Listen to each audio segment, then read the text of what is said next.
एक लड़का होता है जिसकी उम्र 28 साल होती है और वो काफ़ी पढ़ा लिखा और एक कंपनी में नौकरी कर रहा होता है जो ठीक ठाक कमा रहा होता है। दोस्तों एक दिन ऐसा होता है कि रात के 10 बजे उसकी माँ उससे कहती है, बेटा खाना खा लो। खाना खाने के लड़का घर से बाहर निकल रहा होता है, रात के 11 बज रहे होते हैं। तो उसकी माँ कहती, बेटा मत जाओ, रात के 11 बजे का समय हो चुका है, बस अब तुम सो जाओ। लेकिन वो अपनी माँ की बात ना मानकर अपने दोस्तों से मिलने के लिए चला जाता है। लेकिन फिर क्या होता है दोस्तों, उसके बाद काफ़ी समय हो जाता है, उसका कोई अता पता नहीं होता है। जैसे ही उसकी माँ उसे ढूंढने के लिए कहती है और पास में मोहल्ले पड़ोस में छानबीन करने लगती है, लेकिन उसका कोई पता नहीं चल पाता है। और फिर अपने छोटे बेटे से कहती है कि अपने भाई को देखकर आओ, वो कम से कम 2 घंटे पहले गया था, लेकिन अभी उसका कोई अता पता नहीं है। तो दोस्तों इस तरह से उसका भाई उसको फ़ोन लगाने की कोशिश करता है, लेकिन उसका फ़ोन स्विच ऑफ आ रहा होता है। और फिर क्या होता है दोस्तों, फिर उसके अगले दिन जैसे ही सुबह का समय होता है, वो एक कूड़ा वाला आकर उसके पास कहता है कि भाई कि मुझे कूड़ेदान के पास एक लाश मिली है, मुझे ऐसा लगता है कि वो लाश तुम्हारे भाई की है। इस तरह से वो उसका जो भाई होता है वो दौड़ता हुआ जाता है और वहाँ जाकर देखता है तो वो उस लाश की शिनाख्त कर लेता है और पहचान लेता है कि वो लाश जो है उसकी भाई की है। और इस तरह से उसके पीछे पीछे उसकी माँ भी पहुँच जाती है और अपने बेटे की लाश को गोद में लेकर जोर जोर से दहाड़े मारकर रोने लगती है। तो फिर इस तरह से वो उसका भाई जो होता है वो फ़ोन करके पुलिस को बुला लेता है। पुलिस जैसे ही मौके पे पहुंचती है तो देखती है कि उसके सर को पत्थर से कुचला गया है और कुचलकर उसकी हत्या की गई है। पुलिस जो होती है और इस तरह से उसके भाई से इंक्वायरी करने लगती है कि कहीं इसकी किसी से कोई दुश्मनी तो नहीं थी। इस तरह से वो कहता है इसकी कोई दुश्मनी नहीं थी। दोस्तों पुलिस जो होती है, पुलिस अब छानबीन करने लगती है तो और फिर जो कॉल डिटेल निकालती है पुलिस, कॉल डिटेल में ये पता चलता है कि उसको 13 जनवरी की रात 11 बजे एक लड़के का कॉल आया था जिसका नाम शशांक है। शशांक का कॉल आया था। इस तरह से पुलिस जो होती है उस शशांक लड़के को कस्टडी में लेकर पूछताछ करने लगती है। पूछताछ करने के दौरान ये पता चलता है कि शशांक उसके मोहल्ले का रहने वाला था और वो लड़का उसका दोस्त था। तो जैसे ही पुलिस उस शशांक से पूछताछ करने लगती है, शशांक फिर कहता है कि मैं तो उसका दोस्त था और हम सब मिलकर साथ में पार्टी करते थे, शराब पीते थे, लेकिन मैंने उसको नहीं मारा। इसी तरह से पुलिस अब और ज़्यादा चक्कर में पड़ जाती है और फिर इस तरह से उसकी छानबीन जो है वो करने लगती है। उसका दोस्त जो शशांक होता है, शशांक जो होता है वो एक लड़की के बारे में जिक्र करता है जो एक विधवा होती है और जिसका नाम आशा होता है। आशा दिखने में बहुत ज़्यादा खूबसूरत होती है। आशा जो होती है जिसकी 4 साल पहले शादी हुई थी, सिंह नाम के एक लड़के से उसकी शादी हुई थी और शादी होने के बाद फिर दोस्तों उसका जो वो अपना काम जो करती थी वो अपने घर के सामने दरी की दुकान लगाती थी। उसका एक 5 साल का लड़का होता है जिसका नाम गोलू होता है और वो अपने लड़के के साथ रह रही होती है। और दोस्तों एक दिन ऐसा होता है जो बाबू सिंह होते हैं, बाबू सिंह की किसी वजह से मौत हो जाती है, किसी बीमारी की वजह से मौत हो जाती है। और जो आशा होती है, आशा वहीं अपने घर के पास में दरी की दुकान दरी बेचने लगती है। इस तरह से वो अपने बेटे का गुजारा करने लगती है और उसकी जो परेशानी होती है जैसे ही बढ़ने लगती है तो वो अपनी दुकान को ले जाकर एक मार्केट में शिफ्ट कर देती है। और वहाँ मार्केट में उसका मिलन एक दीपक नाम के लड़के से हो जाता है। जो दीपक जिसकी हत्या हुई है उसका नाम दीपक होता है। तो दीपक जो होता है एक 28 साल का गबरू नौजवान स्मार्ट लड़का होता है और उसका शौक जो होता है शराब पीना, दोस्तों के साथ अय्याशी करना और इस तरह से लड़कीबाजी करना के मोहल्ले में आता था। और आशा से उसकी बातचीत होती थी।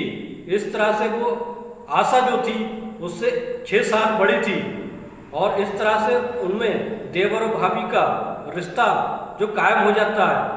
दीपक जो उसको भाभी कहने लगता है और आशा जो होती है उसे अपना देवर समझने लगती है। दोस्तों फिर क्या होता है, धीरे धीरे देवर भाभी का संबंध कुछ ज़्यादा ही बढ़ जाता है और इस तरह से उनका संबंध होता है, इतना गहरा हो जाता है कि वो अपना संबंध को शारीरिक संबंध में स्थापित कर देते हैं और इस तरह से दोनों में प्यार मोहब्बत हो जाता है और दोनों में ही शारीरिक संबंध होने लगते हैं। रोजाना का यही नियम हो जाता है और जो उसका बेटा वो गोलू होता है, आशा का बेटा गोलू होता है, वो इतना समझदार नहीं होता है। लेकिन जैसे जैसे गोलू बड़ा हो जाता है, उसकी उम्र 15 साल हो जाती है और वो दुकान पर बैठने लगता है और उसकी माँ आशा जो होती है वह घर पर रहकर अपना काम संभालने लगती है। अब दीपक जो होता है, दीपक को पूरा मौका मिल जाता है और आशा जब घर में अकेली होती है तो दीपक और आशा इस तरह से रोजाना एक दूसरे शारीरिक संबंध बनाते हैं और इस तरह से दोनों में संबंध काफ़ी गहरा हो गया था।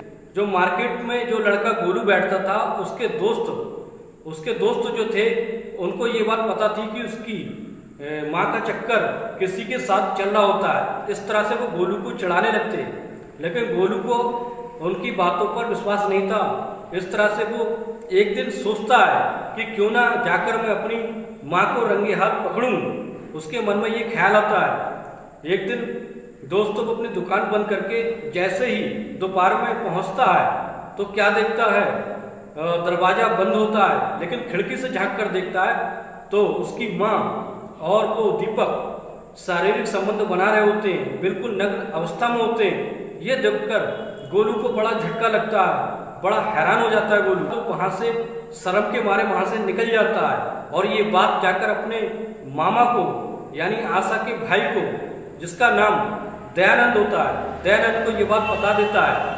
अब जैसे ये बात दयानंद को पता चलती, दयानंद फौरन ही अपने भांजे के साथ अपनी बहन को समझाने के लिए आता है कि ये सब बहुत गलत है, अब समाज में तुम्हारी क्या इज्जत रहेगी।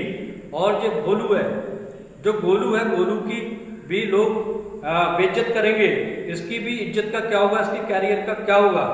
बहुत समझाने के बाद आशा समझ जाती है और हाथ पैर जोड़कर अपने भाई से कहने लगती है कि मैं उस लड़के से अब कभी नहीं मिलूंगी, दीपक से वो कभी नहीं मिलेगी। इस तरह से फिर वो दीपक को बुलाकर समझा देती कि इस बात की भनक, हमारे रिश्ते की भनक जो है गोलू को लग गई और गोलू ने उसके भाई को बता दिया और वो इतनी ज़्यादा घबरा जाती कि आशा जो कहती कि अब तुम यहाँ कभी मत आना और ना ही मेरे बारे में कभी सोचना।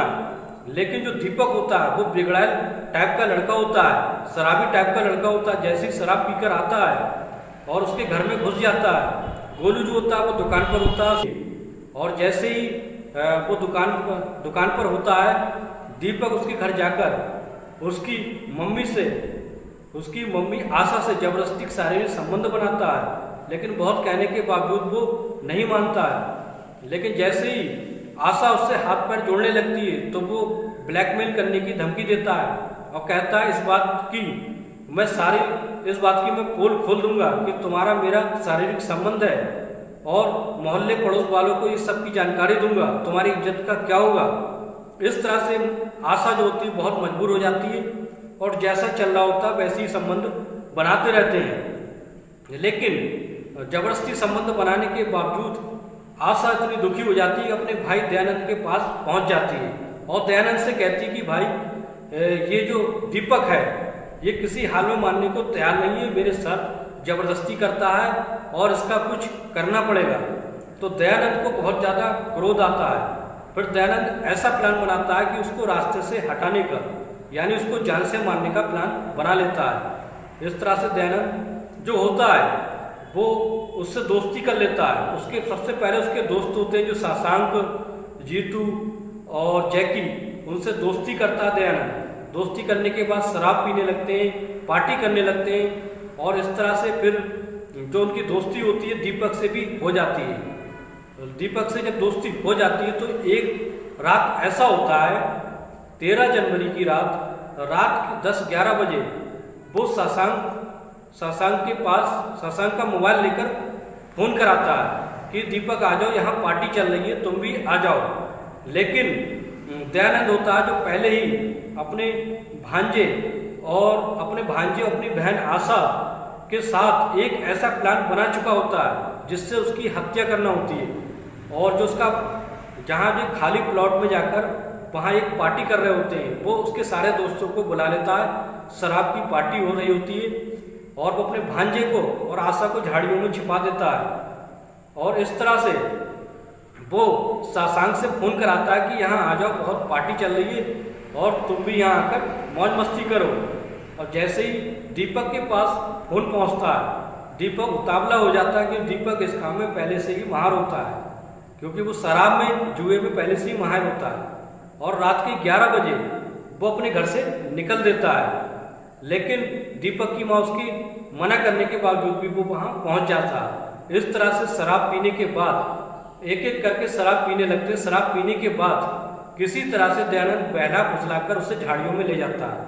झाड़ियों में ले जाने के बाद जहाँ उसकी बहन आशा और उसका भांजा गोलू होता है, उसको वहीं गिरा देते हैं। गिराने के बाद उसकी पत्थर से कुचलकर उसके सर पर इतने जोर से पत्थर से प्रहार करते हैं कि वहीं कुछ उसका दम निकल जाता है, उसके सर से खून निकलने लगता है और उसकी जो दीपक की चीख निकल जाती है। लेकिन दोस्त होते हैं, उसके सारे दोस्त नशे में होते हैं, उसकी मदद के लिए कोई नहीं आता है। तो दोस्तों फिर इस तरह से शशांक जो होता है, शशांक के जरिए पुलिस जो होती है दयानंद को पकड़कर ले आती है। फिर दयानंद जो होती है, दयानंद को टॉर्चर करती, तो दयानंद सारी घटना की जानकारी बता देता है, यानी सारे राज उगल देता है कि किस तरह से हमने उसको ठिकाने से लगाया। दयानंद की बहन को जबरदस्ती उसके साथ शारीरिक संबंध बनाता था, इसलिए उन्हें ये कदम उठाना पड़ा। तो दोस्तों फिर क्या होता है दोस्तों, 14 जनवरी को उनको कोर्ट में पेश किया जाता है, उसके सारे दोस्तों को और दयानंद को और आशा के लड़के को, गोलू को। और फिर इस तरह से उनको कोर्ट द्वारा सजा हो जाती है। तो दोस्तों ये कहानी सुनाने का मकसद हमें किसी को कष्ट देना नहीं है, बल्कि सच्चाई को उजागर करना है। दोस्तों कैसी लगी ये कहानी आप कमेंट बॉक्स में जरूर बताएं।